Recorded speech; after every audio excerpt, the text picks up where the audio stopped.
Again, for the treasurer's report, on a cash basis, our income for the month of April was $19,477 below budget, while expenses for the same period were $49,988 below budget, leaving us a net income of $30,511 for the month.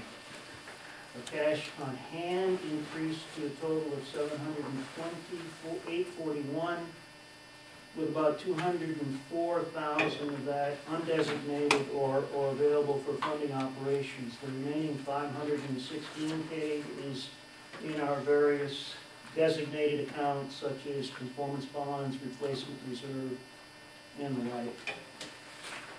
Unfortunately, our receivables increased again this month by another $9,300, bringing our new total to a little over $722,000 for receivables. I have does anyone have any questions on it? I have two questions. Okay. If you could look at the Schedule O for a moment, which is the receivables schedule.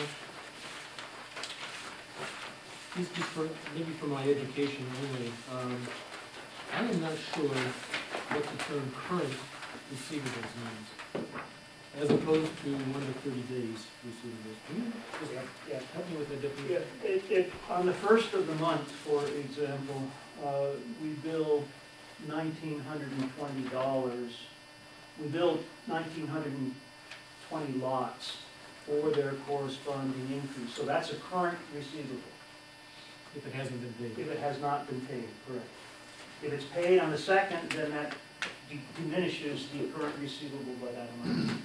And then 1 to 30 days is? 1 to 30 is it's delinquent. It's actually 30 days has passed. Correct. And it's in the next 30 days. Correct.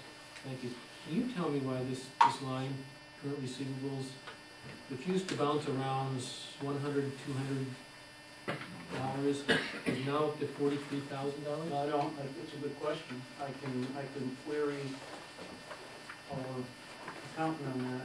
Again, I would suspect it's timing, but it's getting the big number and deserves to be looked into. Well, it's been timing all year then, Yeah. since it was 55 in January, Yeah. et cetera. Right. I'll look into that. That would seem to be an alarming change in the way Yeah. things are being recorded. I would agree. I'll find out why that's the case. If you would look at Schedule P,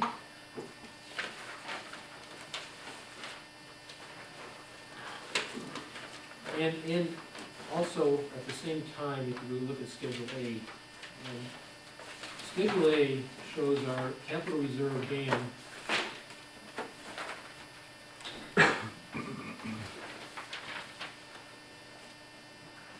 Are you Mr. You are not Mr. King. Mr. Marcus, how are you this morning? Hey, Ray. Capital reserve dam on Schedule A shows to be $138,000. Schedule P shows the capital reserve for the dam to be $220,000. We really have to do something about this.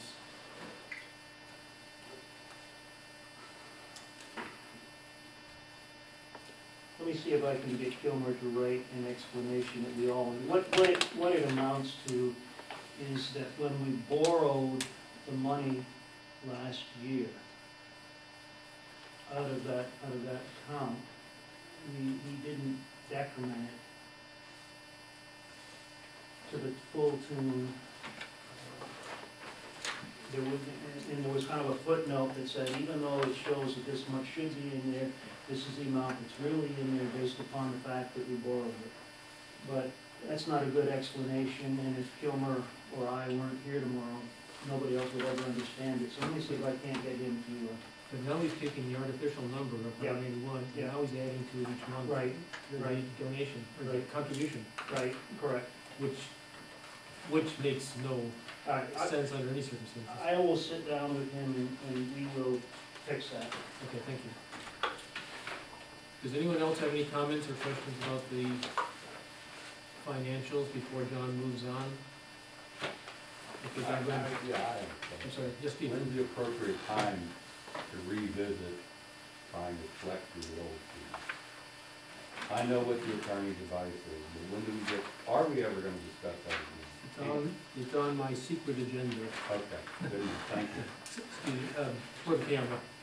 It's on my agenda for, Exactly. executive session. Thank you. And if we make a decision in executive session about that, we will then, pass the action in open session following the executive session. Okay. Thank you. John is passing around the results of the budget task force, which you all put together at the budget, the Q1 meeting. Yeah, before we get into that, let me, once everybody has his or her copy. Mr. King? Yes, sir. We have tabled your appeal and have gone on to other subjects, so if you just take a seat, we will come back to the appeal following this subject. I'd like to have the group make some pen and ink changes to this handout I just handed out. The first one is on item, about halfway down in the page, it says the item is gates and passes. The potential savings should read 35,400, which makes the subtotal 41,600, which makes the very last number on the page, projected deficit at the end of the year, 14,302. Where'd the two come from? Well, if you look about a third of the way down the page, you'll see that the end of the year deficit was projected, as a result of the work that this special task force did.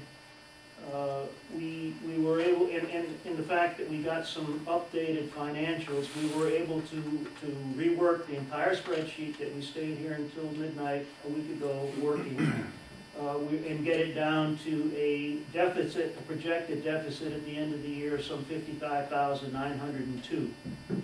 If you take the potential savings that the special task force recommends that we eliminate from the budget, a total of 41,600. The difference between 55,902 and 41,600 is in fact 13,302. I'm sorry, 14,302. I can't read my own writing. So that's where that number came from. There's mine. I have emailed each of you the updated spreadsheet that resulted from the review that we did at the office last week. Last week. No, actually earlier this week. This week, yeah. Time flies when you're having fun. I did email that to all of you. If there are any questions on that, I'd be glad to try to field them. If not, I think there are a couple of things that are hanging open right now, and we probably as a group need to discuss. For example, in that revised spreadsheet, you'll see that we have taken the position of clubhouse supervisor. We've essentially zeroed it out. That's the very last line in this thing, $15,000 that says discuss. I think before we do that, it shouldn't be up to a small task force, but rather the board itself to decide whether that's a move that the board wants to endorse or not. The other things, there were a couple of other fairly significant items discussed by the task force, they being the patrol, roving patrol, and lake patrol. If we were to eliminate these functions, then we would save an additional $47,500. The task force feels that those would represent significant differences in quality of life at Lake Holiday, and so as a result, we did not recommend going there. But we wanted to put those out for you all to see and to address and make the appropriate decision.